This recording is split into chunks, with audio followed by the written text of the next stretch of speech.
नमस्कार मित्रांनो, एस बी यूट्यूबमध्ये आपलं स्वागत आहे। तर आता आम्ही तुम्हाला मुंबई उच्च न्यायालय मुख्यालय मुंबईची जे वाहन भरती आता झालेली आहे त्याची प्रश्नपत्रिकाबद्दल तुम्हाला सांगतो आहे आणि त्याचे उत्तर पण तुम्हाला सांगतो आहे। ज्या मुलांचे ज्यांच्या विद्यार्थ्यांचे चुकलेले आहे समजा भरतीमध्ये त्यांनी ते चेक करून घ्या। आणि बऱ्याच वेळेस असं झालेलं आहे की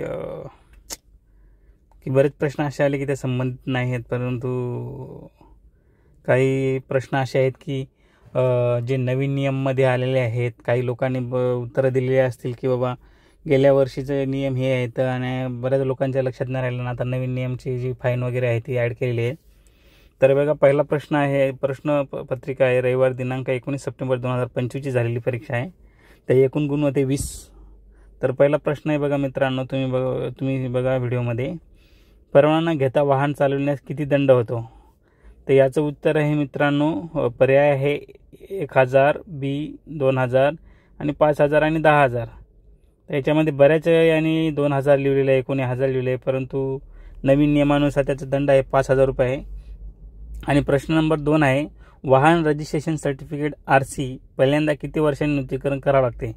तर याचं ऑप्शन आहेत मित्रांनो 4 दिलेले आहेत। त्याच्यामध्ये 5 वर्षांनी, 10 वर्षांनी आणि 15 वर्षांनी, 20 वर्षांनी। तर याचं करेक्ट उत्तर आहे मित्रांनो 15 वर्षांनी आहे। आणि प्रश्न क्रमांक 3 आहे की लर्निंग लायसन्स किती कालावधी वैध असतो? तर खरं सांगायचं म्हणजे बऱ्याच ज्या परीक्षा बसलेले आहेत त्यांनी बऱ्याच लोकांनी कोणी 1 वर्ष लिहिलं आहे तर कोणी 3 महिने लिहिलं आहे, पण याचं करेक्ट उत्तर आहे 6 महिने मित्रांनो। आणि प्रश्न 4 आहे की गिअरचे वाहन चालवण्याला किमान वय किती आहेत? तर बरेच लोक याच्यामध्ये बी कन्फ्यूज होते की कोणी बोलत होतं 18, कोणी 20, 16, 21। तर हे पर्याय आहे तर 16, 18, 20, 21। तर याचं योग्य उत्तर आहे मित्रांनो 18 वर्ष। 18 वर्ष झाल्याच्या नंतरच आपण वाहन चालू शकतो किंवा परवाना भेटते। त्याच्यानंतर प्रश्न क्रमांक 5 आहे, वाहनाची नियमित सर्व्हिसिंग केल्याने काय लाभ होतो? तर याच्यामध्ये ABCD असे 4 ऑप्शन आहेत। त्याच्यामध्ये इंधन जास्त लागते, वाहन लवकर खराब होते, वाहनाची कार्यक्षमता वाढते, वाहन धूळखाट होते। त्याचं योग्य उत्तर आहे मित्रांनो C मधलं, वाहनाची कार्यक्षमता वाढते। कारण सर्व्हिसिंग केल्याने, नियमित वेळोवेळी सर्व्हिसिंग केल्याने गाडी चांगली बोलता हेल्थी राहते आणि त्याचं आयुष्य पण वाढते आणि चालायला पण काय प्रॉब्लेम येत नाही आपल्याला। त्याच्यामध्ये वेळोवेळी खरंच सर्व्हिसिंग करणं खूप गरजेचं आहे। ज्याचा लॉंग ड्राईव्ह होत असते, रनिंग जास्त होते, त्यांनी तर शक्यतो वेळोवेळी सर्व्हिसिंग करायलाच हवी। ऑइल वगैरे सगळं काय जे फिल्टर वगैरे, ब्रेक पॅड वगैरे सगळं ठीक आहे मित्रांनो। तर आता नेक्स्ट प्रश्न आहे 6वा प्रश्न आहे मित्रांनो, इंजिन ऑइलची पातळी किती वेळाने तपासावी? आता याच्यामध्ये बरेच लोकांचं कन्फ्युजन होतं मित्रांनो। तो मला सांगू इच्छितो की आता परिस्थिती अशी आहे की याच्यामध्ये तुम्हाला प्रश्न दिलेला आहे, त्याच्यामुळे बरेचसे लोक प्रॅक्टिकली विचार करतात, ड्रायव्हर लोक, की यार काही लोक दररोज चेक करतात, तर कोणी महिन्यातून एकदा, तर कोणी आठवड्यातून एकदा, वर्षातून एकदा, तर कोणी करतच नाही। साहजिकच आहे, हे तर प्रश्न रॉंगच आहेत। परंतु याच्यामध्ये दररोज आणि आठवड्यातून लोक कन्फ्यूज आहेत। तर बरेच लोक बोलतात की काही गाड्यांचं लॉंग ड्राईव्ह असते, रनिंग जास्त असते, तर त्याच्यामध्ये तुमचं लोक रनिंग असल्यामुळे ऑइल लीक असते काही, तर म्हणून दररोज चेक करावं लागते। ते योग्य आहे, बरोबर आहे। बरेच लोक कसे काही ऑइल लीक असते तर काही दररोज चेक करतात, परंतु याचं योग्य उत्तर आहे आठवड्यातून एकदा। परंतु जर समजा कोणाचं ऑइल चेक असलं तर दररोज करतात, पण योग्य उत्तर आहे आठवड्यातून एकदा। आता प्रश्न क्रमांक 7 मित्रांनो, वाहनाचं टायर प्रेशर योग्य नसेल तर काय ते? तर ऑप्शन A आहे, टायरची आयुष्य कमी होते, B ब्रेक लावणे सोपे होते, आवाज चांगला येतो, वाहनाचा वेग वाढतो। त्याचं योग्य उत्तर आहे टायरचं आयुष्य कमी होते मित्रांनो। टायर प्रेशर योग्य नसेल तर टायरचे आयुष्य कमी होते। आणि प्रश्न क्रमांक 8 आहे, PUC प्रमाणपत्र तपासले जाते कारण?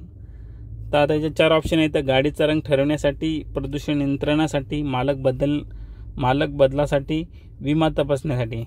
हे तिन्ही याचं योग्य उत्तर आहे B प्रदूषण नियंत्रणासाठी। आणि प्रश्न 9 आहे मित्रांनो, नाथसागर जलाशय कोणत्या जिल्ह्यात येतो?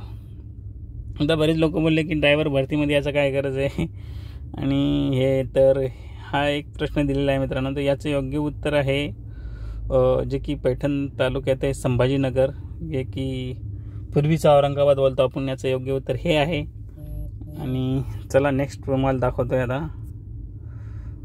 प्रश्न क्रमांक 10 मित्रांनो, महाराष्ट्राची उपराजधानी कोणती? तर बरेच लोकांनी कोणी ज्यांना माहीत नाही ते विचार करत बसले, पण महाराष्ट्राची उपराजधानी आहे नागपूर मित्रांनो. प्रश्न क्रमांक 11 मधला भंडारदरा जलाशय कोणत्या जिल्ह्यात येते? तर कोणी नागपूर लिहिलं, कोणी संभाजीनगर लिहिलं, मुंबई तर नाही आहे, तर याचं योग्य उत्तर आहे अहिल्यानगर. प्रश्न क्रमांक 12 मुंबई उच्च न्यायालयाची इमारत कुठे आहे? आता हे मुंबई संबंधित मित्रांनो प्रश्न येतात. बऱ्याचशा लोकांना जे बाहेरून आले, सांगली, सातारा, कोल्हापूर, आपल्या मराठवाड्यातून जे आले त्यांच्यासाठी जरा अवघडच होतं, ज्यांना अभ्यास नाही केला ते. परंतु जे मुंबईमध्ये आहेत, नेहमी फिरतात, त्यांच्यासाठी काय सोपं होतं हे. तर याचं प्रश्नाचं उत्तर तुम्हाला सांगतो मित्रांनो. प्रश्न क्रमांक 12 मुंबई उच्च न्यायालय इमारत कुठे आहे? त्याचे ऑप्शन दिलेले 4 आहेत, मलबार हिल, फोर्ट, हाजी अली, दादर. तर न्यायालयाची बिल्डिंग ही याचं योग्य उत्तर आहे मित्रांनो फोर्ट, जे की आपण सीएसटी स्टेशन या परिसरात बोलतो आपण फोर्ट साईडला. ते सीएसटी स्टेशन वगैरे इथे बाजूलाच आहे. याचं योग्य उत्तर आहे बी फोर्ट. प्रश्न क्रमांक मित्रांनो 13 आहे मुंबई महानगरपालिका इमारतीच्या बाजूला कोणते न्यायालय आहे? आता इथे पण बरेचसे लोक कन्फ्यूज झालेले आहेत की इथे कुठले न्यायालय आहे. रेल्वे न्यायालय, लघु उद्योग न्यायालय हे तर नाही आहेत. त्याच्यामध्ये जिल्हा न्यायालय, महानगर दंडाधिकारी हे याच्यामध्ये दिलं. त्याचं योग्य उत्तर आहे मित्रांनो महानगर दंडाधिकारी न्यायालय.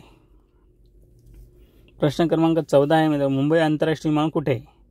आता हे तर सर्वांनाच माहिती आहे, कारण सगळ्या मुंबईतला असो किंवा नसो, बऱ्याच लोकांना माहिती आहे की मुंबई एअरपोर्ट म्हटलं की सगळेजण फेमस आहेत. सर्वांनाच माहिती आहे. त्याचं योग्य उत्तर आहे सांताक्रूज एअरपोर्ट. तसं तर अंधेरी वगैरे बोलतात, विलेपार्ले बोलतात, पण याचं योग्य आहे सांताक्रूज. आणि आता प्रश्न क्रमांक मित्रांनो 15 आहे मुंबईत तारापूर मच्छालय कुठे आहे? आता याच्यामध्ये बी बाहेरच्या लोकांना खूप मोठा प्रश्न पडला कुठे कुठे. तर याचं 4 ऑप्शन आहेत, मरीन ड्राईव्ह, गोरेगाव, वरळी, भायखळा. तर याचं योग्य उत्तर आहे मित्रांनो मरीन ड्राईव्ह, जे की आपण नेहमीच तुम्ही मुंबईत आल्याच्या नंतर सर्वात फेमस चौपाटी म्हटलं की मरीन ड्राईव्ह बोलतो. आणि महाराष्ट्रात नव्हे तर प्रत्येक कुठल्याही स्टेटमधला असो, कुठल्याही आउट ऑफ इंडियामधला असो, हा कुठलाही व्यक्ती मुंबईत आला की मरीन ड्राईव्ह बघितल्याशिवाय जाणार नाही. आणि हे मरीन ड्राईव्हमध्ये लोकेशन आहे. तुम्ही जर गिरगाव चौपाटीच्या दिशेकडनं जर नरिमन पॉईंट साईडला येत असाल तर लेफ्ट साईडलाच तुम्हाला ते दिसेल मच्छालय, तारापूर वाला मच्छालय. तर हे मरीन ड्राईव्हला येते. याचं योग्य उत्तर आहे मित्रांनो ए मरीन ड्राईव्ह. प्रश्न क्रमांक 16 मित्रांनो सिद्धिविनायक मंदिर कोणत्या परिसरात येते? हा पण खूप हे प्रश्न आहे. आणि याचं ऑप्शन आहे ए फोर्ट, मलाड, सी दादर आणि डी मलबार हिल. तर मित्रांनो सिद्धिविनायक मंदिर हे खूप फेमस आहे, सर्वांनाच माहीत आहे. तर याचं योग्य उत्तर आहे दादर मित्रांनो. मलबार हिल नाही, मलाड नाही, फोर्ट नाही. तर योग्य उत्तर आहे दादर, जे की प्रभादेवीच्या बाजूला आहे. आणि आपल्या माहीम मलाड, आपलं माहीम दादर हे आपण बोलतो ते प्रभादेवीच्या बाजूलाच सिद्धिविनायकाचं टेम्पल आहे, दादरमध्ये येते. नेक्स्ट प्रश्न क्रमांक 17 मित्रांनो IIT मुंबई कोणत्या भागात आहे? तर IIT मित्रांनो सर्वांनाच माहीत आहे आणि बरेच लोक कन्फ्यूजमध्ये पण आहे. तर याचं ऑप्शन आहे पवई, बी पनवेल, सी वर्ली आणि डी उरण. तर याच्यातलं योग्य उत्तर आहे मित्रांनो पवई, जे की IIT आपलं पवई बोलतो, IIT पवई, जे हिरानंदानी पवई आहे. जे आपण तुम्ही जर मित्रांनो JVLRवरती जर ईस्टर्न एक्सप्रेस करून आपण जर वेस्टर्न एक्सप्रेसला जात असाल, JVLR रोडवरती आहे की जो की आपण JVLR म्हणजे फुल फॉर्म याचा आहे जोगेश्वरी विक्रोळी लिंक रोड. तुम्ही जर जोगेश्वरी दिशेने जात असाल तर राईट साईडला जे मोठं तुम्हाला गेट दिसत आहे, 2-3 गेट आहेत, ते IIT पवई मित्रांनो. खूप मोठा आहे, भव्यदिव्य आतमध्ये आहे IIT पवई. आणि लेकच्या बाजूला पण त्याचं कंपाऊंड आहे मित्रांनो. तर हे त्याचं योग्य उत्तर येते पवई. प्रश्न क्रमांक 18 महाराष्ट्राची राजधानी कोणती आहे? तर महाराष्ट्राची राजधानी मित्रांनो मुंबई आहे, हे सर्वांना माहीत आहे. तर याचं योग्य उत्तर आहे मुंबई. प्रश्न क्रमांक 19 मुंबई उच्च न्यायालयाचे सध्याचे माननीय मुख्य न्यायमूर्ती कोण आहेत? तर ह्याच्यामध्ये बरेचसे लोकांना कन्फ्यूज होतं मित्रांनो, बरेच लोक कन्फ्यूज झालेले आहेत. त्याचा ऑप्शन हे ए दलवीर भंडारी, बी देवकुमार उपाध्याय, सी स्वतंत्र कुमार आणि डी आलोक आराध्य. तर याचं योग्य उत्तर आहे मित्रांनो डी आलोक आराध्य. आणि राहिला लास्टचा प्रश्न आणि शेवटचा प्रश्न मित्रांनो प्रश्न क्रमांक 20 मुंबई राजभवन कोणत्या भागात आहे? तर याचं ऑप्शन आहेत मित्रांनो A B C D. A Worli, B Malabar Hill, C Dadar, D यापैकी नाही. तर याचं योग्य उत्तर आहे मित्रांनो मलबार हिल. राजभवन हे मलबार हिल आहे, जे की आपण वालकेश्वर बोलतोय ते मलबार हिल. जे तिथं आजूबाजूला तुम्हाला एक फेमस ठिकाण सांगतो, आपण हँगिंग गार्डन बोलतो, ते पण त्याच्या बाजूलाच आहे मित्रांनो. आणि जेव्हा तुम्ही गिरगाव चौपाटी क्रॉस करून चालताय वरच्या हँगिंग गार्डन साईडला, तर तो लास्टचा पोर्शन आहे, तो म्हणजे लास्टची जागा आहे, ते एकदम जिथं एंड होते ते राजभवन आहे मित्रांनो, समुद्राच्या किनारपट्टीला लागून आहे. तर ते मलबार हिल आहे, तर याचं योग्य उत्तर आहे मित्रांनो मलबार हिल. तर धन्यवाद मित्रांनो. तुम्हाला आवडल्यास चॅनलला सबस्क्राईब करा, शेअर करा, लाईक करा आणि अशाच काही अपडेट जाणून घेण्यासाठी आमच्या चॅनलला सबस्क्राईब करा.